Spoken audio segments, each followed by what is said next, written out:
Assalamualaikum warahmatullahi wabarakatuh.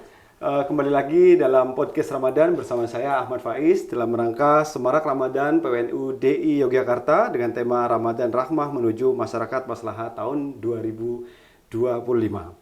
Kali ini kita kedatangan seseorang tentunya ya yang akan kita bahas seru-seruan di sini terkait pembahasannya mungkin akan menarik juga, yaitu beliau Kang Mambaul Bakhri. Assalamualaikum Kang. Waalaikumsalam. Sehat Kang? Alhamdulillah. Sehat. Ini panggilan akrabnya Kang Mamba berarti Kang? Mamba. Baik, ya. Baik kalau gitu. Beliau adalah Kang Mambaul Bakhri, Ketua Lazis NU PWNU DIY. Tapi mungkin ada beberapa yang nyebutnya juga Lazis NU ini NU Care gitu Kang ya? Ya. Baik, ini akan kita bahas salah satunya Kang Mamba. Oke. Kang boleh cerita dulu dong Kang, kesibukan jenengan saat ini seperti apa sebelum saya tanya tentang Lazisnya ya? Ya. Enggak. Oke, ya. Makasih. Saya sehari-hari ini wira swasta. Oke. Wira swasta di bidang jasa lah ya. Bidang jasa di percetakan, penerbitan. Oke. Sama ya ada beberapa yang lain lah. Ini akan relate Kang, karena kita akan ngomongin digital nanti. Oh iya. Gitu ya. Tentu kan kalau percetakan ranahnya kan bukan yang manualan pakai ini lagi ya. Ya. Mungkin beberapa proses cetak digital dan lain-lainnya.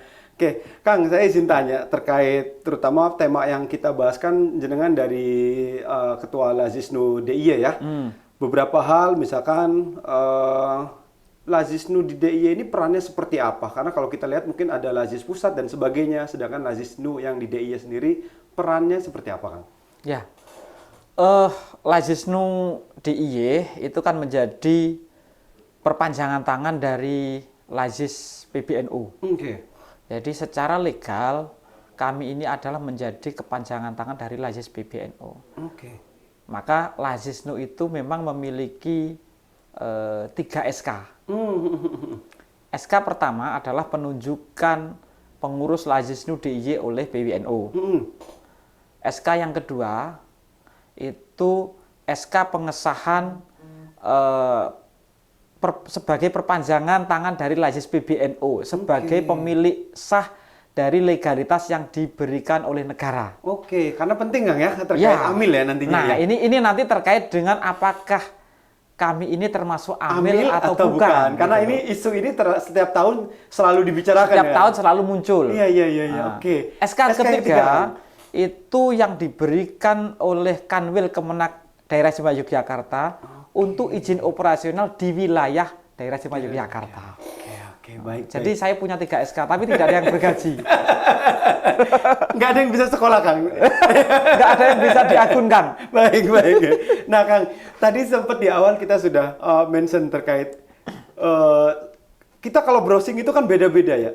Kalau kita browsing Lazis NU itu kadang-kadang yang keluar NU Care juga. Ini bedanya apa sama Mbak antara Lazis NU sama NU Care ini? Kebetulan saya itu kan di Lazis NU itu sejak tahun 2011. Jadi pengurus Lazis NU periode 2011 sampai dengan 2016. Mungkin untuk internet bagi kalangan kita itu masih sesuatu yang baru ya. Betul. Bagi NU ya. Mungkin tidak semudah sekarang tidak semudah sekarang. Itu. Pada saat itu saya mencoba ini ngetik ya. Saya ketik Lazis NU gitu. Pertanyaan dari Google apa? Apa Kang yang keluar? Apakah yang Anda maksud Lazismu? Baik. Begitu. Mu yang keluar ya? Mu. Baik. Jadi Google tidak mengenal Lazis NU. Kurang familiar. Tidak familiar sama sekali. Baik. Tidak menjual. Baik. Akhirnya kemudian hal ini menjadi salah satu koreksi bagi teman-teman Lazis NU sendiri untuk merebranding. Lazis NU di rebranding dengan nama NU Care yang lebih modern lah gitu ya kira-kira. Itu dari tahun berapa berarti Kang kalau yang 2011-an lah. 2011-an. Begitu kita rebranding menjadi NU Care Lazis NU, lambat laun kemudian ketika sekarang ngetik Lazis NU sudah tidak ada pertanyaan itu lagi. Gitu. Baik. Jadi artinya rebranding itu berhasil. Ya. Tidak menambah kebingungan orang terkait Lazis. Secara kalau berbicara lembaga tetap namanya adalah Lazis NU. Tapi rebranding di luar melalui digitalisasi tadi kita lebih kenalkan adalah NU Care, NU Care Lajisnu, dan dengan nama NU Care itu juga akan lebih terasa ya. Iya, betul. Care itu kan sebuah kepedulian gitu betul, ya. betul, Maka betul. apalagi Lajisnu ini bergerak di bidang zakat, infak, sedekah yang penyalurannya adalah untuk mustahik. Ini saya kira sangat relate dengan dengan membuat rebrandingnya itu. Ini. Baik. Nah, Kang, lanjut ke yang tadi terkait SK3, kemudian yang kemudian jadi pertanyaan yang setiap tahun digaungkan terus ya terkait panitia sama amil zakat, bahkan urusannya sampai ke ini ya pengambilan misalnya dan sebagainya, karena haknya kan beda kan ya. Itu seperti apa Kang Mbak? Oke. Dengan memiliki 3 SK tadi, maka Lajisnu itu menurut pandangan agama maupun juga pandangan hukum positif, maka Lajisnu itu menjadi amil yang sah, yang sah menurut agama maupun juga menurut undang-undang. Ya, maka kemudian ketika kita menggerakkan, kita mengumpulkan lembaga ini kan ada proses pengumpulan dan proses pentasarufan. Dan di situ juga ada kewajiban untuk melaporkan. Maka di sini memang posisi Lajisnu ini memang menjadi amil yang bekerja sebagai sebuah profesi gitu. Maka disitulah dikatakan bahwa Lajisnu itu ya amil gitu. Bukan seperti panitia yang dibentuk setiap menjelang Ramadan di masjid-masjid dan lain sebagainya. Iya. Karena tentu beda Kang ya, secara tupoksinya dan haknya juga beda nantinya Kang ya.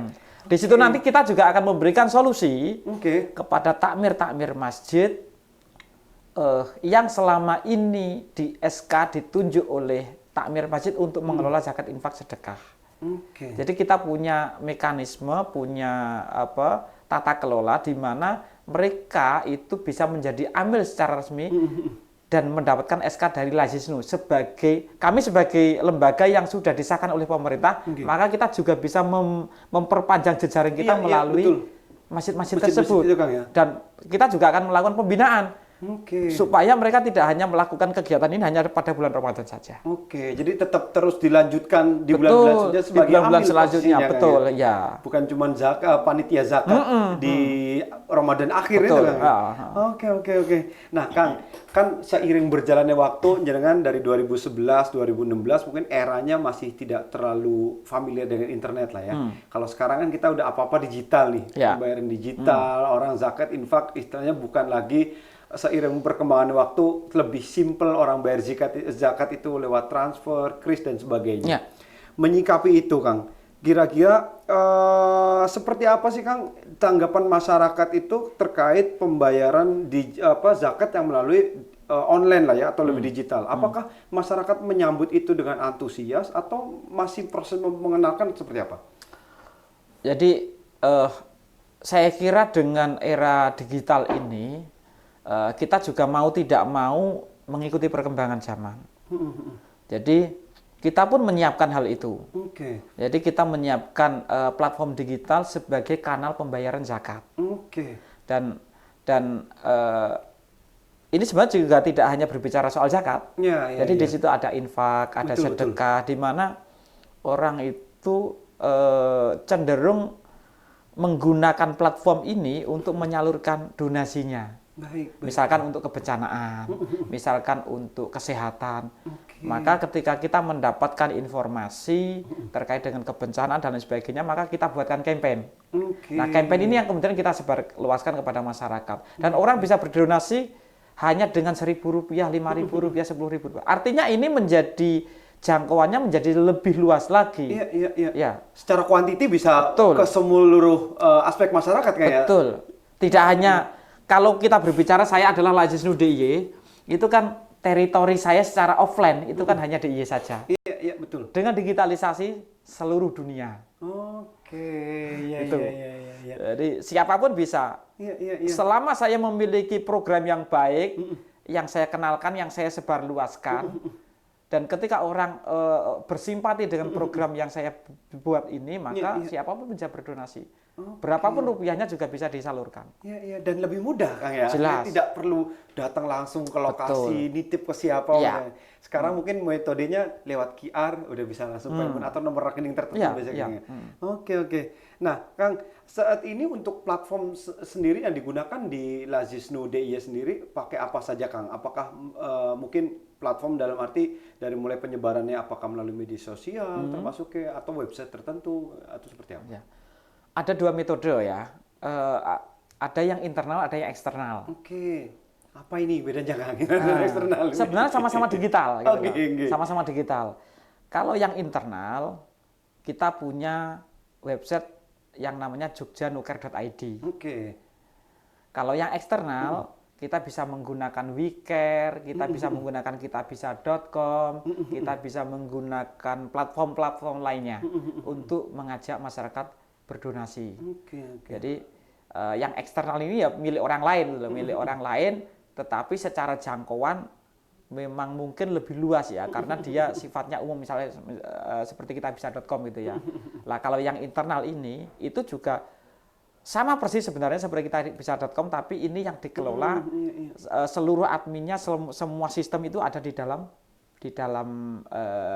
dapurnya ada di Lazisnu DIY gitu. Oke, iya, secara internal tadi, Kang ya. Betul. Baik.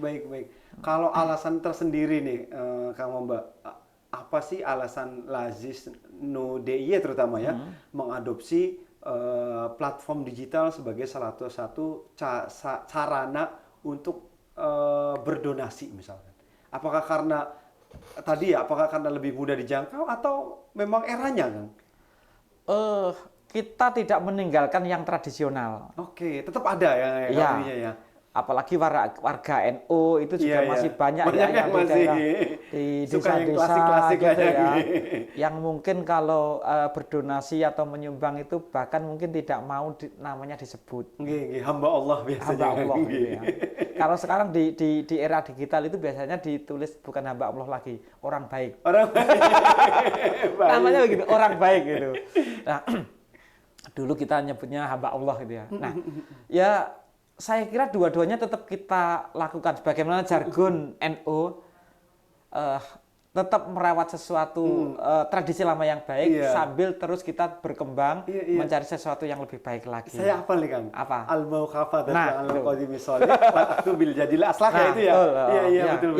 Ya, itu yang kita pakai sebagai sebagai salah satu pegangan di Lazisnu, karena kita tidak bisa menghindari sesuatu yang sifatnya digitalisasi ini tidak bisa kita hindari. Tentu dengan menggunakan itu manfaatnya akan lebih luas lagi. Jangkauannya lebih luas lagi, masyarakat yang menerima manfaat juga lebih banyak lagi. Betul. Harapannya di situ. Baik. Kalau ininya sendiri kamu, Mbak, lewat apa saja sih kalau untuk donasi ataupun pembayaran zakat itu dari masyarakat? Platform digitalnya biasa paling sering dilakukan oleh masyarakat apa, Kang? Apakah transfer ataukah kris misalkan atau apa sekarang? Kita punya semuanya. Punya semuanya. Kita punya semuanya. Kris ada, virtual akun ada, transfer langsung ada, bayar offline pun juga ada. Bayar offline itu lewat apa, Kang? Lewat kayak Indomaret, Alfamart gitu atau? Bukan, offline artinya orang yang kita diminta menjemput. Offline yang kita diminta menjemput itu bisa. Transfer juga ada, virtual akun juga ada. Jadi lembaga zakat itu kan melayani ya. Maka apa kebutuhan dari muzaki itu ya kita sediakan termasuk di dalam rekening kita punya semua rekening bank baik yang syariah maupun juga yang konvensional. Karena kan ibarat jaring, semakin banyak jaring yang kita buat maka semakin banyak ikan yang bisa kita jaring. Berarti memang dari Lazisnu sendiri menyediakan semua platform tadi, kan, mau lewat kris, VA, transfer dan sebagainya. Ya, pokoknya kita membantu bagaimana orang itu mudah untuk menyalurkan zakat, infak, sedekah. dan tidak kepotong biaya admin kan? Ya. Karena rekeningnya tinggal pilih kan tadi ya. Kadang kita itu kalau mau transfer ke bank lain ada 2.500 saja kita menurunkan niat. Iya. Maka kita berusaha bagaimana orang yang sudah punya niat baik jangan sampai menurunkan niatnya. Perkara orang yang mengantisipasi doang. Baik. Lalu saat ini sendiri Kang, apakah Kang Mamba punya data tersendiri mungkin misalkan sambutan masyarakat itu seperti apa antusiasnya? Barangkali misalkan selama tahun tertentu, yang banyak itu lewat transfer misalkan, lewat VA atau lewat kris atau lewat offline misalnya. Saat ini mulai 2018-an ya, mulai 2018-an itu kami lebih banyak menerima yang transfer, baik melalui virtual akun maupun juga kris daripada yang offline. Daripada yang offline. Ya. Persentasenya ada nggak Kang misalkan atau misalkan 20%-nya offline, sisanya 80-nya online semua? Kira-kira 80% yang online. Oke. Ya. Berarti sangat direspon positif Kang ya, disambut baik ya terkait digitalisasi proses payment ini. Ya. Lalu Kang tentunya kan digitalisasi terkait penerimaan zakat dan juga pengelolaan dan lain-lainnya juga pasti ada tantangannya. Nah, Lazisnu sendiri melihat tantangannya apa kira-kira untuk digitalisasi ini, terutama di mungkin secara internal, baik kesiapannya atau secara edukasi ke masyarakat. Oke. Digitalisasi itu kan perkembangannya sangat cepat ya. Betul. Maka kita harus terus bisa menyesuaikan dengan permintaan atau menyesuaikan dengan teknologi itu sendiri. Nah, di situ tantangannya adalah kita menyiapkan SDM. Itu secara internalnya Kang ya? Ya, di internalnya kita SDM memang harus terus mau belajar. Upgrade terus lah. Upgrade terus, nggak boleh berhenti belajar itu nggak boleh. Karena tren sekarang mungkin akan berbeda dengan 2 bulan 3 bulan yang akan datang. Maka ya main di TikTok, main di Facebook, main di X, main di Instagram dan lain sebagainya. Memang harus kita lakukan yang begitu itu. Betul. Dan itu kan anak muda banget itu. Iya. Itu ranahnya anak muda ya, secara segmentasinya. Walaupun bisa jadi kan yang tetap berinfak, bersodako dan berzakat kan semua umur kan nantinya Kang ya. Ya. Nah, Kang, terus ini juga Kang Mamba. Artinya digital ini kan juga punya resiko ya, terutama terkait keamanan. Kita lihat bahwa di beberapa isu-isu terkait keamanan payment digital, misalkan contoh ya, ada yang kemudian merubah kode krisnya, ataupun ada yang ngaku-ngaku sudah transfer tapi pakainya fake transfer misalnya seperti itu. Dari timnya Lazisnu DIY sendiri seperti apa Kang menanggulangi, terutama keamanan ya tadi, salah satunya? Kalau yang fake transfer itu kita sudah mengalami dari sejak mungkin 2015-an sudah terbiasa dengan begitu. Ada gitu kayak gini. Jadi kita sudah nggak kaget lagi. Baik. Bahkan orang yang mengaku mentransfer kemudian salah transfer, misalkan saya tadi mau infak 500.000 tapi keliru 5 juta. Tolong segera dikembalikan yang 4.500.000. Itu udah sangat biasa. Ada. Udah banyak sekali. Minta azab ya sepertinya itu. Jadi dengan cara yang model-model begitu kita sudah sangat hafal lah ya. Oke. Itu yang pertama. Yang kedua, memang kita harus memiliki sistem yang berlapis. Jadi segala macam permintaan dan sebagainya berlapis. Di Lazisnu itu penyaluran itu harus diajukan oleh bidang penyaluran. Kemudian bidang penyaluran dimintakan persetujuan kepada pengurus. Lalu ketika pengurus di bidang penyaluran itu meminta kepada ketua. Ketika ketua tanda tangan, maka akan ditransaksikan oleh manajemen keuangan. Keuangan mentransaksikan, approval-nya itu juga ada di ketua. Jadi sangat berlapis di dalam hal penyalurannya. Ada SOP yang sudah dibuat untuk jadi alurnya itu ya. Kita memang betul-betul hati-hati karena termasuk tadi misalkan orang yang ngaku-ngaku menyalurkan dan mentransfer dan lain sebagainya, ya kita harus cek rekening kita. Maka memang rekening Lazisnu itu memang sudah internet banking ya. Jadi kita bisa cek setiap saat. Jadi kita insya Allah sudah tidak mudah lah untuk dihapusi. Baik. Kang, lalu kalau sumber informasi sendiri, masyarakat bisa lihatnya itu dari mana sih? Misalnya contoh, ada orang yang memang awam, terus saya pengen bersedekah nih ya ke Lazisnu, lewat Lazisnu gitu kan. Apakah untuk sosialisasinya itu dilakukan online juga, atau ada offline juga, atau lewat platform apa biasanya, Kang? Selain website ya tentu ya? Ya. Jadi di websitenya Lazisnu itu di dalamnya ada campaign program. Campaign program ini yang misalnya, ya sama seperti kitabisa.com tadi ya. Jadi kita misalkan punya campaign untuk operasi jantung bocor misalnya ya. Nah, itu satu program itu, maka ketika orang berdonasi di dalam satu campaign ini tidak akan masuk ke rekening yang lain. Jadi kita sudah kanalisasi itu. Jadi tidak akan salah alamat karena masing-masing program ini sudah memiliki virtual akun sendiri-sendiri. Betul. Jadi itu meminimalisir. Kemudian apa tadi pertanyaan berikutnya tadi? Lebih ke sosialisasi ke masyarakat ya. Dalam hal sosialisasi di dalam website kami itu kita juga kembangkan artikel-artikel.